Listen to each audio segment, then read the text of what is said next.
ഇന്ന് വന്ന പ്രതിരോധ രംഗത്ത് വന്ന ഒരു പ്രധാനപ്പെട്ട വാർത്ത, Su-57 വിമാനങ്ങൾ ഇന്ത്യക്ക് നൽകാൻ റഷ്യൻ ഗവൺമെന്റ് തയ്യാറായി എന്നുള്ളതാണ്. പത്രങ്ങളിൽ വന്ന വാർത്ത അനുസരിച്ചിട്ട് ഏകദേശം ഇന്ത്യ ഗവൺമെന്റ് അതിന് വഴങ്ങും എന്നുള്ള രീതിയിൽ തന്നെയാണ് മിക്ക മുഖ്യധാരാ പത്രങ്ങളും വാർത്ത കൊടുത്തത്. എനിക്ക് അതിനോട് യോജിക്കാൻ പറ്റുന്നില്ല. മാനവരെ, റഷ്യയിൽ നിന്ന് നമ്മൾ ഇനി ഒരു യുദ്ധവിമാനം വാങ്ങിക്കുമോ എന്നുള്ള ചോദ്യത്തിന് വളരെ സങ്കീർണമായ ഒരു ഉത്തരമാണ് പറയാനുള്ളത്. Su-57 അല്ല, MiG-21 തന്നെ അവർ വീണ്ടും ഉണ്ടാക്കി തരാമെന്ന് പറഞ്ഞാലും നമ്മൾ വാങ്ങാൻ പോകുന്നില്ല. വെറുതെ തരാമെന്ന് പറഞ്ഞാലും നമ്മൾ വാങ്ങാൻ പോകുന്നില്ല. അത് എന്തുകൊണ്ടാന്ന് വെച്ച് കഴിഞ്ഞാൽ, നമ്മൾ ത്രികോണ പ്രണയങ്ങളെ പറ്റി കേട്ടിട്ടുണ്ട്, ചതുഷ്കോണ പ്രണയവും കേട്ടിട്ടുണ്ട്. റഷ്യ ഒരു യുദ്ധവിമാനം തരാമെന്ന് പറഞ്ഞാൽ, അത് വെറുതെ തരാമെന്ന് പറഞ്ഞാൽ പോലും ഇന്ത്യ ഗവൺമെന്റ് അത് വാങ്ങാനുള്ള സാധ്യത വളരെ വിദൂരമാണെന്ന് പറയേണ്ടി വരും. അതിനകത്ത് പറയേണ്ട 4-5 ഘടകങ്ങളുണ്ട്. ഏകദേശം 5 പ്രധാനപ്പെട്ട ഘടകങ്ങളുണ്ട്. ഒന്ന്, റഷ്യ ഇന്ത്യയുടെ ഒരു ഡിഫൻസ് സുഹൃത്താണ് എന്ന് പറയുന്നത് പോലെ, അല്ലെങ്കിൽ ഇന്ന സ്ത്രീ വളരെ സുന്ദരിയായ ഒരു യുവതിയാണെന്ന് പറയുന്നത് പോലെ നമുക്ക് വളരെ ഹൃദ്യമായിട്ട് കേൾക്കാൻ പറ്റുന്ന ഒന്നാണ്. പക്ഷെ ആ സുന്ദരിയായ യുവതിയുടെ ബന്ധങ്ങളെ പറ്റി പറയുമ്പോഴത്തേക്ക് അതിന്റെ സൗന്ദര്യം ഇച്ചിരി കുറവാണ്. കാര്യം, റഷ്യയുമായിട്ടുള്ള ഇന്ത്യൻ ഡിഫൻസ് രംഗത്തെ സൗഹൃദങ്ങളെ വളരെ മാനിച്ചുകൊണ്ട് തന്നെ പറയാണ്, ഇന്ത്യ നമ്മളോട് കാണിച്ചിട്ടുള്ള ചതി വളരെ വലുതാണ്.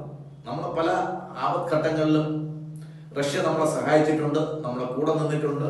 നമ്മുടെ ഇന്റഗ്രിറ്റിക്ക് വേണ്ടിയിട്ട് ഇന്ത്യ റഷ്യ സഹായിച്ചിട്ടുണ്ട്. എങ്കിൽ പോലും അവർ കാണിച്ചിട്ടുള്ള ഏറ്റവും വലിയ ചതി എന്ന് പറയുന്നത്, നമുക്ക് തന്നിട്ടുള്ള എല്ലാ ഡിഫൻസ് ഉപകരണങ്ങളും, അത് ടാങ്ക് ആയിക്കോട്ടെ, വിമാനങ്ങളായിക്കോട്ടെ, മിസൈലുകളായിക്കോട്ടെ, ഡ്രോണുകളായിക്കോട്ടെ, ഇതിന്റെ എല്ലാം പതിപ്പുകൾ അല്ലെങ്കിൽ ഇതിന്റെയൊക്കെ അഡ്വാൻസ് പതിപ്പുകൾ നമുക്ക് ആദ്യം അവര് ചൈനയ്ക്ക് കൊടുക്കും, ഒരു കമ്മ്യൂണിസ്റ്റ് രാഷ്ട്രം വെച്ച്. നമ്മള് 2025 പോസ്റ്റ് സിന്ദൂർ ഓപ്പറേഷന്റെ ഓപ്പറേഷന്റെ രീതി എന്താണെന്ന് വെച്ച് കഴിഞ്ഞാൽ, ഇപ്പോൾ ഇന്ത്യയുടെ മുമ്പേ ഉള്ള സൈനിക രംഗത്തുള്ള ഏറ്റവും വലിയ ശത്രു എന്ന് പറയുന്നത്, പ്രധാനപ്പെട്ട ശത്രു എന്ന് പറയുന്നത് ചൈനയാണ്. 70 തൊട്ട് 2025 വരെ ഇന്ത്യക്ക് ഏറ്റവും പ്രധാനപ്പെട്ട വെല്ലുവിളികൾ വന്നിരുന്നത് പാകിസ്ഥാനിൽ നിന്നായിരുന്നു. അപ്പോൾ നമ്മുടെ തന്ത്രങ്ങളെല്ലാം പാകിസ്ഥാനെ ഫോക്കസ് ചെയ്തുകൊണ്ടും പാകിസ്ഥാനെ മുന്നിൽ കണ്ടുകൊണ്ടുമുള്ള തന്ത്രങ്ങളായിരുന്നു നമ്മൾ ഇതുവരെയും ഫൈറ്റ് ചെയ്തിരുന്നത്. 63 ശേഷം നമുക്ക് ചൈനയുമായിട്ട് ഇന്ത്യക്ക് പ്രധാനപ്പെട്ട യുദ്ധങ്ങളൊന്നും ചെയ്യേണ്ടി വന്നിട്ടില്ല. 1-2 സ്റ്റാൻഡ് ഓഫുകൾ ഉണ്ടായിട്ടുണ്ടെന്നുള്ളതൊക്കെ വെച്ചിട്ട് വേറെ ഒന്നും ചെയ്യേണ്ടി വന്നിട്ടില്ല. പക്ഷേ പാകിസ്ഥാനുമായിട്ട് അങ്ങനെയല്ല. 4-5ഓളം യുദ്ധങ്ങൾ 62 ശേഷം നമ്മൾ ചെയ്യേണ്ടി വന്നു. 65 ശേഷം ആ യുദ്ധങ്ങളിൽ നമ്മൾ പാകിസ്ഥാൻ ഇപ്പോഴും തോൽപ്പിച്ചു, അവസാനത്തെ യുദ്ധത്തിലും തോൽപ്പിച്ചു. അതുകൊണ്ട് പാകിസ്ഥാൻ നമ്മളെ സംബന്ധിച്ചിടത്തോളം ഒരു പ്രധാന ശത്രുവിന്റെ റോളിൽ നിന്ന് മാറി എന്നുള്ളതാണ് ഈ കാലഘട്ടം വരുത്തിയ ഒരു വലിയ വ്യത്യാസം. അന്ന് നമ്മൾ പാകിസ്ഥാനുമായിട്ട് പല സംഘടനകളും നടക്കുമ്പോഴത്തേക്ക് ചൈനയുമായിട്ടുള്ള ഇന്ത്യയുടെ ബോർഡറിന്റെ കാര്യത്തിൽ ഇന്ത്യക്ക് ഒരു ഗ്യാരണ്ടി റഷ്യയുടെ ഭാഗത്ത് നിന്ന് കൃത്യമായിട്ട് കിട്ടിക്കൊണ്ടിരുന്നു. അതുകൊണ്ട് നമ്മുടെ ചൈനയെ നമ്മൾ അധികം ശ്രദ്ധിക്കേണ്ടി വന്നിട്ടില്ല. നമുക്ക് അധികം ആ ഭാഗത്തു നിന്നുള്ള അതിക്രമങ്ങൾ വളരെ കുറവായിരുന്നു. ഇപ്പോൾ 2025 ശേഷം വന്ന ഒരു പ്രത്യേകത എന്ന് വെച്ച് കഴിഞ്ഞാൽ, റഷ്യ ചൈനയ്ക്ക് കൊടുത്ത എല്ലാ വിമാനങ്ങളും യുദ്ധോപകരണങ്ങളും റഷ്യ ആർക്ക് കൊടുത്തു? റഷ്യ അത് പാകിസ്ഥാൻ കൊടുത്തു. ചൈന അത് പാകിസ്ഥാൻ കൊടുത്തു. റഷ്യ ഇതേ ഉപകരണങ്ങൾ നോർത്ത് കൊറിയയ്ക്ക് കൊടുത്തിട്ടുണ്ട്. പാകിസ്ഥാൻ കൊടുത്ത ഉപകരണങ്ങൾ പാകിസ്ഥാൻ എന്ത് ചെയ്യുന്നു? അത് നമ്മുടെ ബംഗ്ലാദേശിന് കൊടുക്കുകയാണ്. അതാണ് ഞാൻ പറഞ്ഞ പഞ്ചകോണ പ്രണയം എന്ന് പറഞ്ഞ Russia, India, China, north Korea, Bangladesh. അപ്പൊ ഈ 5 രാഷ്ട്രങ്ങൾ ഉൾപ്പെടുന്ന ഒരു പഞ്ചകോണ പ്രണയത്തിലാണ് നമ്മുടെ റഷ്യ പെട്ടിരിക്കുന്നത്. മാത്രമല്ല, ഈ Su-57 എന്ന് പറയുന്ന അതൊരു കാര്യം, ഈ Su-57 എന്ന് പറയുന്ന വിമാനങ്ങൾ 100-ലധികം ഇതുവരെയും മാനുഫാക്ചർ ചെയ്തതായിട്ട് നമുക്കറിയില്ല. ഏതെങ്കിലും ഒരു യുദ്ധ മുഖത്ത് അത് കൃത്യതയോടെ ഉപയോഗിച്ച് വിജയിച്ചതായിട്ടുള്ള ചരിത്രമില്ല. മാത്രമല്ല, എനിക്ക് തോന്നുന്നത് ആദ്യത്തെ ഓപ്പറേഷനിൽ തന്നെ ഒരു വിക്കറ്റ് വീണെന്നാണ് പറയുന്നത്. അത് ഉക്രൈൻ്റെ അവകാശമാണ്. രണ്ടാമത്, ഉക്രൈനുമായിട്ട് വർഷങ്ങളോളം നീണ്ടു നിൽക്കുന്ന ഒരു യുദ്ധം അവസാനിപ്പിക്കാൻ, ആ ഒരു യുദ്ധത്തിന്റെ അവസാനം കാണാൻ റഷ്യക്ക് കഴിഞ്ഞില്ല എന്നുള്ളത് ഈ റഷ്യയുടെ സൈനിക ശക്തിയുടെ ഒരു പോരായ്മയായിട്ട് തന്നെ നമ്മൾ വിലയിരുത്തേണ്ടി വരും. അങ്ങനെ വരുമ്പോഴത്തേക്ക് റഷ്യ സൂപ്പർ പവറുകളിലെ 2 സൂപ്പർ പവറുകളിൽ ഒന്നാണെന്നുള്ള ധാരണ തിരുത്തിയ ഒരു കാലഘട്ടമാണ് കഴിഞ്ഞ 2 വർഷമായിട്ട് നടന്നുകൊണ്ടിരിക്കുന്ന യുദ്ധമുഖങ്ങൾ. അതുകൊണ്ട് റഷ്യ തരുന്ന ഇനി മൂന്നാമത്തെ കാര്യം എന്ന് വെച്ച് കഴിഞ്ഞാൽ, റഷ്യ ഇന്ന് വരെയും ഇന്ത്യക്ക് തന്ന ഒരു യുദ്ധവിമാനത്തിന്റെയും സോഴ്സ് കോഡോ എഞ്ചിനോ എഞ്ചിന്റെ ടെക്നോളജിയോ നമുക്ക് തന്നിട്ടില്ല എന്നുള്ളതാണ്. 1-2 വിമാനങ്ങളിൽ നിർമ്മിക്കാനുള്ള ലൈസൻസ് നമുക്ക് തന്നു എന്നുള്ളത് ശരി തന്നെയാണ്. പക്ഷേ അതിന്റെ സോഴ്സ് കോഡ് തന്നിട്ടില്ല. സോഴ്സ് കോഡ് എന്ന് പറയുമ്പോൾ എന്താണെന്ന് അറിവില്ലാത്തവർക്ക് വേണ്ടി ഞാൻ പറയാം. ആ സോഴ്സ് കോഡ്, കമ്പ്യൂട്ടറിന്റെ ആ കോഡ് കിട്ടിക്കഴിഞ്ഞാൽ നമ്മൾ ഇന്ത്യ സ്വന്തമായിട്ട് വികസിപ്പിച്ചെടുത്ത ധാരാളം മിസൈലുകളും മറ്റ് യുദ്ധോപകരണങ്ങളും ഈ വിമാനങ്ങളുമായിട്ട് നമുക്ക് കൂട്ടിയോജിപ്പിക്കാൻ പറ്റത്തുള്ളൂ. ഈ സോഴ്സ് കോഡ് നമ്മളിൽ കിട്ടിക്കഴിഞ്ഞാൽ നമ്മൾ വിന്യസിക്കുന്ന ഡ്രോണുകൾ നമ്മൾ ഈ വിമാനങ്ങളുമായിട്ട് കമ്മ്യൂണിക്കേറ്റ് ചെയ്യാൻ സാധിക്കത്തുള്ളൂ. ഇപ്പോൾ ഒരു റീസെന്റ് ആയിട്ട് ഒരു എക്സസൈസ് നടന്നായിരുന്നു. അവിടെ നമ്മൾ ചെയ്തത്, ഇന്ത്യയുടെ ഫ്രഞ്ച് വിമാനങ്ങൾ ഒരു എക്സസൈസ് നടത്തിയായിരുന്നു ജസൽമേരില്.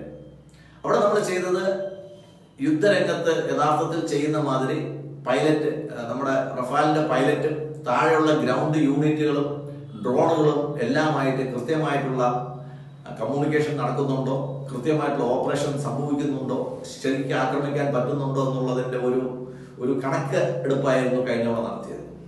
ഇതിന് നമുക്ക് വേണ്ടത് അതിന്റെ സോഴ്സ് കോഡുകളാണ് നമുക്ക് വേണ്ടത്.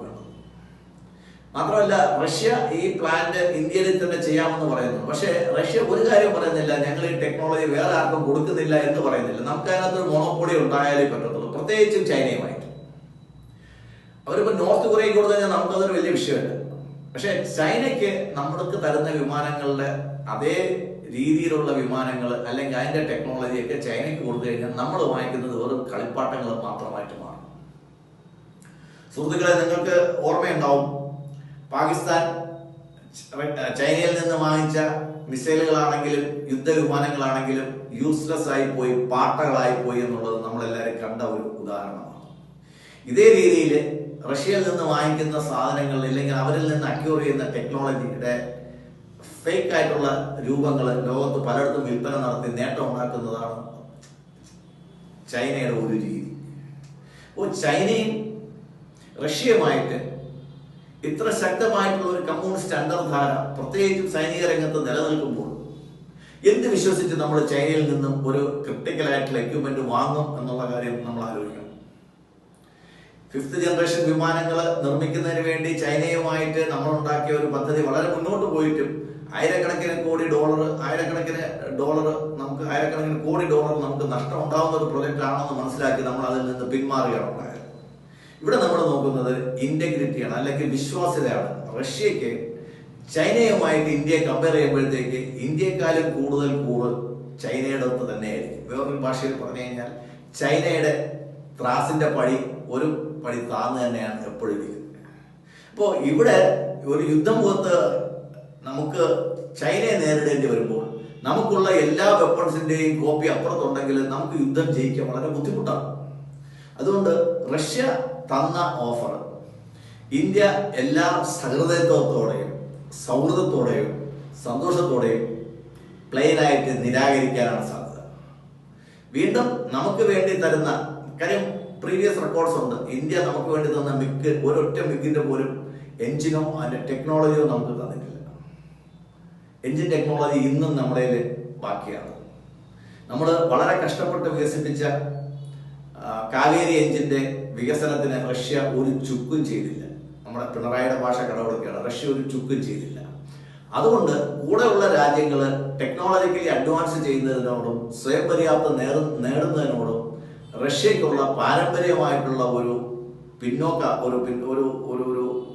പിന്നോക്ക ചിന്താഗതി, റഷ്യയുമായിട്ട് എന്തെങ്കിലും ഒരു പുതിയ കരാറിൽ ഏർപ്പെടാൻ ഇന്ത്യയെ സമ്മതിക്കുന്നില്ല എന്നുള്ളതാണ് വാസ്തവം. കഴിഞ്ഞ 10 വർഷത്തിനിടയ്ക്ക് കാര്യമായിട്ടുള്ള പർച്ചേസ് ഒന്നും നമ്മൾ റഷ്യയിൽ നിന്ന് ചെയ്തിട്ടില്ല. ആകെ നമ്മൾ വാങ്ങുന്നത് നമ്മുടെ മിസൈൽ പ്രതിരോധ സംവിധാനം മാത്രമാണ് വാങ്ങുന്നത്. അതുകൊണ്ട് ഈ ഡീല് നടക്കാനുള്ള സാധ്യതയില്ല എന്നുള്ളതാണ് എൻ്റെ വ്യക്തമായ അഭിപ്രായം. നന്ദി, നമസ്കാരം.